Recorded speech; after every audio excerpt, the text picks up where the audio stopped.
नित्यानन्देश्वर समारम्भां नित्यानन्देश्वरि मध्यमाम् अस्मदाचार्यपर्यन्तां वन्दे गुरुपरम्पराम्. I welcome all of you with my love and respects. I welcome all the devotees, disciples, samajis, satsangis, Shri Mahants, Mahants, Tanedar, Kotari, disciples, visitors, viewers, balas and sons, everyone sitting with us all over the world through Nithyananda TV, Sadhana TV, and two-way video conferencing, having Nayanadiksha. Cities sitting with us in two-way video conferencing, having Nayanadiksha. Los Angeles Adinam, Toronto Adinam, Ohio Adinam, Guadalupe Adinam, St. Louis Adinam, Seattle Adinam, Vancouver,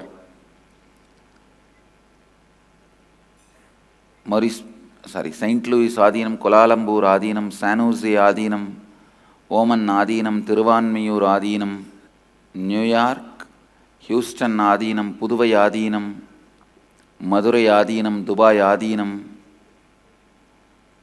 Bangalore, North Tallahassee, Florida, Singapore Adinam, Warrington, UK, Rajabalayam Adinam, Juarez, Mexico, China, Trinidad, Tobago, Indrani, New Jersey, and some more cities are joining.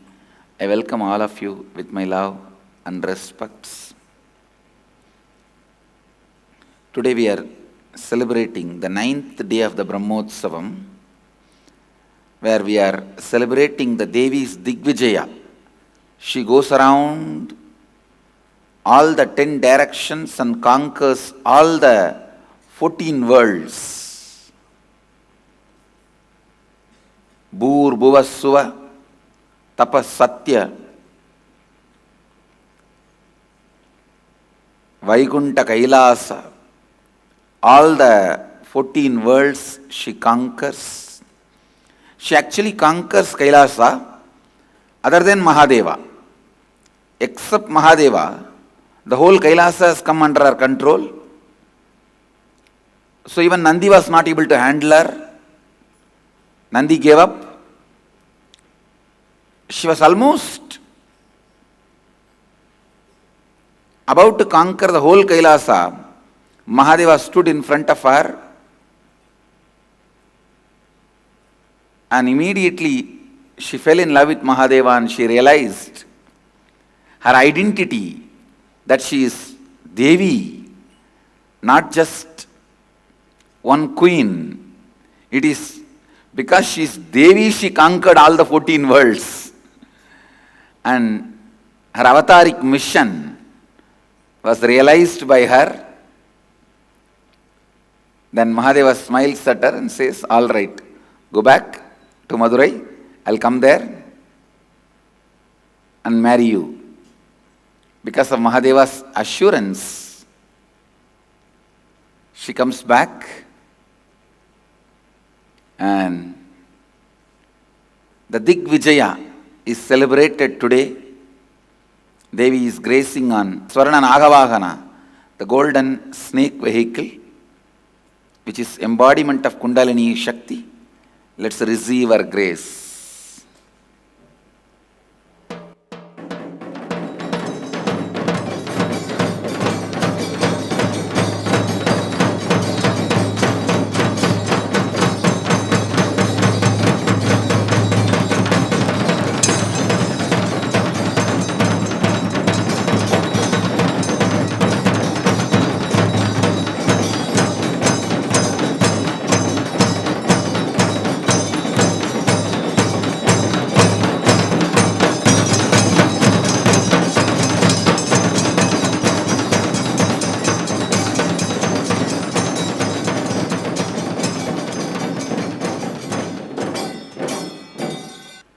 Mahadeva is also gracing on Sarva Alankara.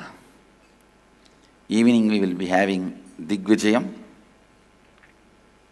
With this, I'll move to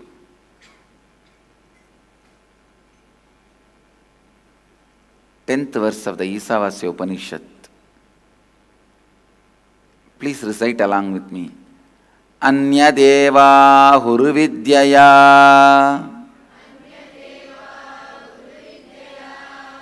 Anyad āhur avidyayā. Idi śuśruma dhīrāṇaṁ. Ye nastad vicacakṣire.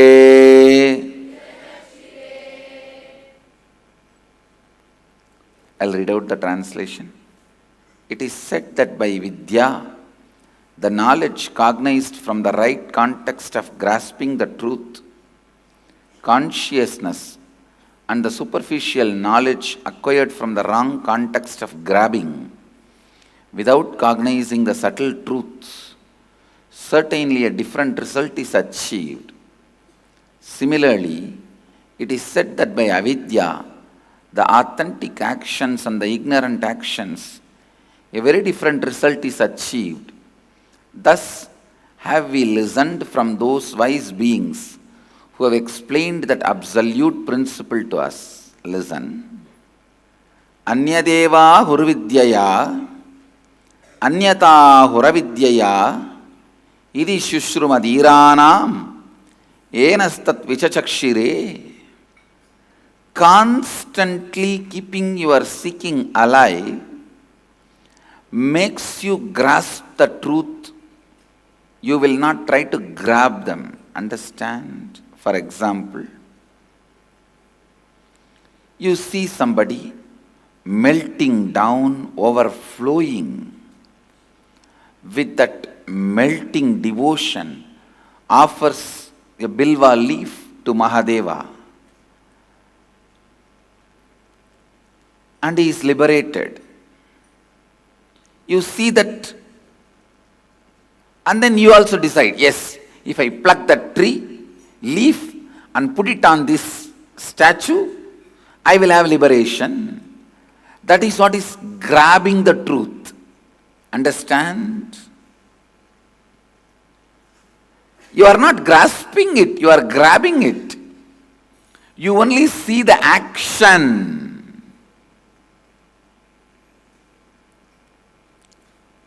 You don't see the context. So you see everyone sitting in that Padmasana posture and chanting Om.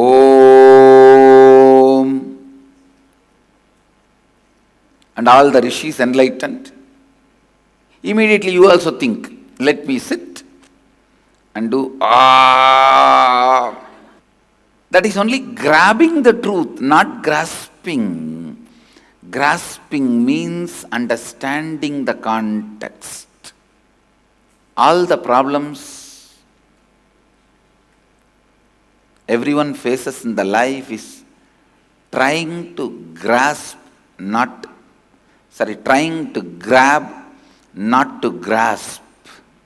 If you try to grasp the truth, you will have the approach of love towards the truth. Don't have the approach of a result towards the truth. All right, this is what I want. You want to say that I should sit and chant Om? Okay, I'll do. How many hours I have to do? It's not a bank account. 20,000 times you chant Shiva, Shiva, Shiva and put it in the bank account and Mahadeva has to appear and give you what you want. Now, most of the time, you try to only grab.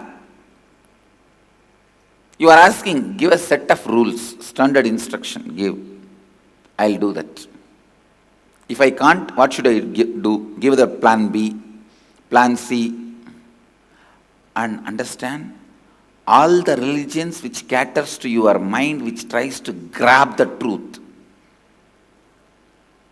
The religions which tries to cater to the mind, which grabs the truth, which does not have passions to grasp, they only give a set of rules, finally evolve into a socio-political cult.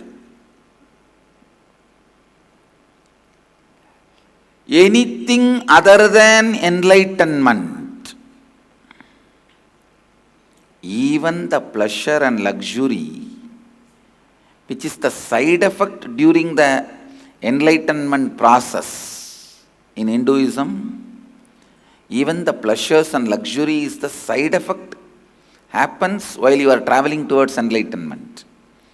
Anything other than enlightenment is put as a priority.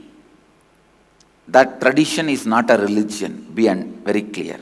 It's a socio-political cult. All socio-political cults try to cater to the human beings who try to grab the truth, not grasp. For grasping the truth, you need completely different space where seeking, tremendous seeking becomes the first priority. Understand? When you are trying to grasp the truth, you will look in, wow, how can this simple act, he goes and plucks one bilva leaf from a bilva tree and offers it on a statue. How can such a simple act liberate him? Why is he so blissful? Why is he in ecstasy? If you approach the happening with tremendous love, you will grasp the truth. You will grasp the truth. You will understand something more than the action is happening. He is having a different context altogether. He is having a different context altogether.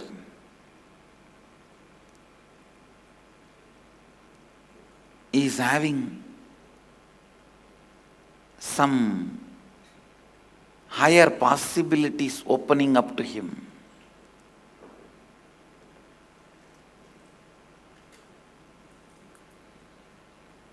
The body may be doing the simple action of plucking a leaf and putting it on the deity, but the context behind this action is something different. You will understand that only when you approach the happening with tremendous love to grasp it. If you try to put everything in a frame and come to a conclusion, you will only try to grab it. That is why one of the great masters of the modern day, Punjaji Maharaj,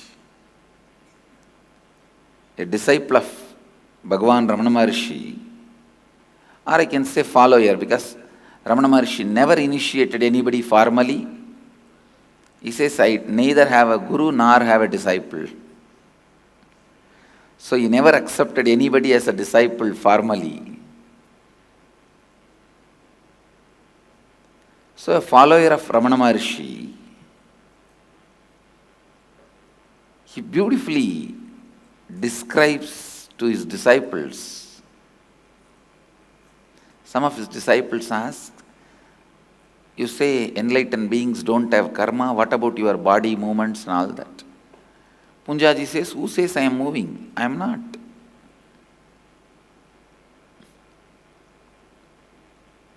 They said, no, you are talking to us. He says, no, because you expect I should be talking. You get the response I am talking. Otherwise, I am not doing anything. He disowns the responsibility of the very action he is doing by that very action. By talking, he declares he is not talking. And he is true. He is true. Because whatever agitation need to happen in you to talk is not happening in him. So if your approach is talking from the context of love and understanding, trying to grasp what is happening, you will understand he is not talking. If you approach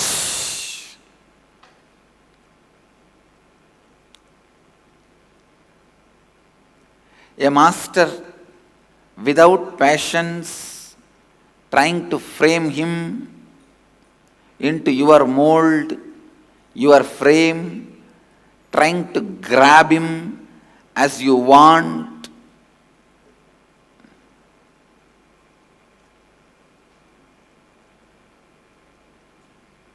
you will say, what is there? He is also doing everything like me.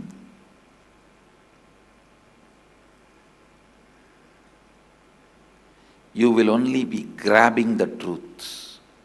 You won't be grasping. Approaching the world, approaching God, approaching Guru, approaching yourself with tremendous love, patience, and the context of grasping the truth is seeking. Approaching everything with tremendous love and patience from the context of knowing the truth, wanting to know the truth is grasping, seeking. If you are approaching the truth with the mood of grabbing, framing it, making it as a utility value, you are trying to make a frame out of life, soon you will be tired and bored. Understand? Approaching God, Guru, life, yourself, everything with tremendous love and patience to know the context, to grasp the truth about it is seeking. I am defining seeking. Seeking means approaching you, approaching God, approaching world, approaching Guru, everything with tremendous love and patience, passiveness. Try to grasp what it is with the world. Have patience, love. Try to grasp what it is. Don't try to frame. Don't try to relate with agitation.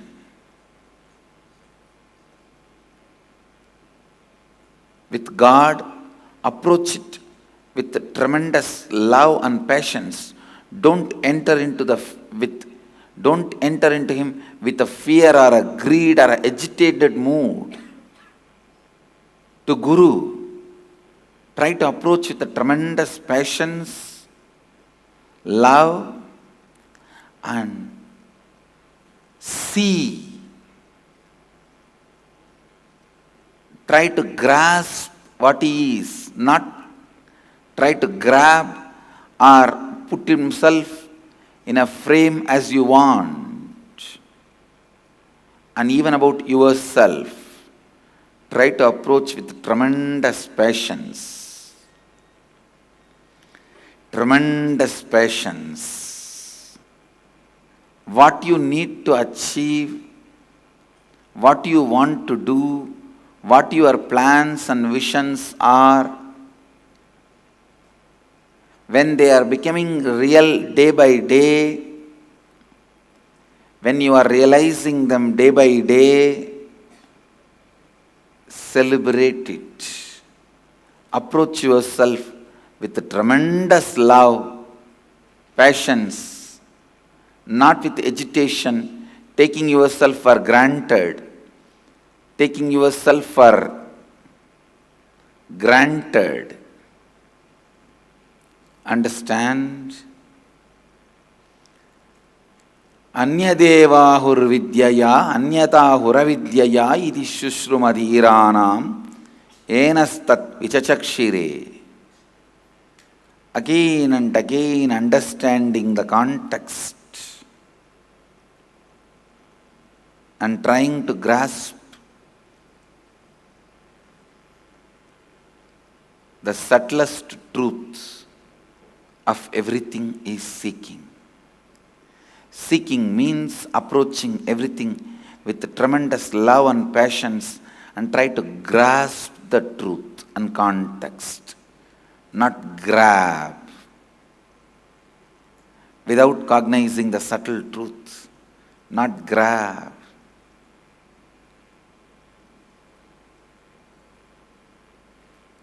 Develop seeking. Keep your seeking alive. Reinvent yourself with your seeking. Re-strategize yourself with your seeking. That is the basic truth this verse of Upanishads want to describe. Today's subject for Vakyartha Sadas again, seeking. Seeking, seeking, seeking. How to approach with love and passions the world, God, Guru. So what's the difference between grasping and grabbing? This is the subject for today's Vakyartha Sadas. Listen. Difference between grasping and grabbing. I bless you all. Let you all radiate with integrity, authenticity, responsibility, enriching, causing, living Advaita, the eternal bliss, Nithyananda. Thank you. Be blissful. Nithyananda Dhyanapeetham, Nithyananda Nagar, off Mysore Road, Bidadi, Bengaluru. Phone 08027279999. www.nithyananda.org. www.youtube.com/lifeblissfoundation.